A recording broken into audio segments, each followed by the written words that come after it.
In this video, I'm going to show you how you can contact RedotPay Support. So once you've downloaded and you've created an account on the app, you can then go ahead and contact support.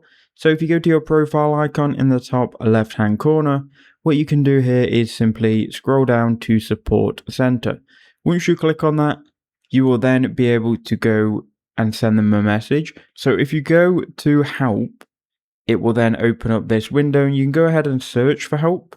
If your topic isn't here or you want to speak to an actual human, you can do that as well. So if you go to message, you can go ahead and ask for a human. Now they're going to try and ask you to clarify and try and point you to a help article.